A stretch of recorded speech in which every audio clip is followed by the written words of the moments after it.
വിദ്യാർത്ഥിനി ക്യാമ്പസിനുള്ളിൽ വച്ച് ഷോക്കേറ്റ് മരിച്ചു.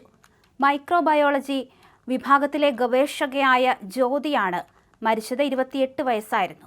പഞ്ചാബ് സർവകലാശാല ക്യാമ്പസിനുള്ളിൽ വച്ചാണ് വൈദ്യുതാഘാതമേറ്റത്. സംഭവത്തെ തുടർന്ന് വിദ്യാർത്ഥികൾ നടത്തിയ പ്രതിഷേധത്തിനൊടുവിൽ ജ്യോതിയുടെ കുടുംബത്തിന് സർവകലാശാല 16 ലക്ഷം രൂപ ധനസഹായം പ്രഖ്യാപിച്ചു. സഹോദരന് ജോലിയും പ്രഖ്യാപിച്ചു. കഴിഞ്ഞ ദിവസമാണ് സംഭവമുണ്ടായത്. ഹോസ്റ്റലിൽ നിന്ന് തന്റെ പഠന വിഭാഗത്തിലേക്ക് പോകുന്നതിനിടയിലായിരുന്നു മരണം സംഭവിച്ചത്.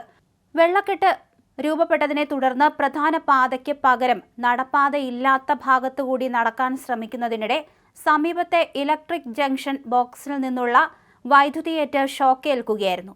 ഉടൻ തന്നെ ആശുപത്രിയിൽ എത്തിച്ചെങ്കിലും മരണം സംഭവിക്കുകയായിരുന്നു.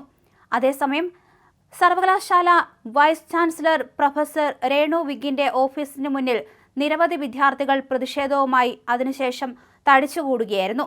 സുരക്ഷയിൽ വീഴ്ച വരുത്തി എന്നാരോപിച്ചായിരുന്നു വിദ്യാർത്ഥികൾ സമരം ചെയ്തത്. അതുകൊണ്ട് തന്നെയാണ് ഇത്തരത്തിൽ കുടുംബത്തിന് നഷ്ടപരിഹാരം നൽകാൻ അധികൃതർ തീരുമാനിച്ചത്.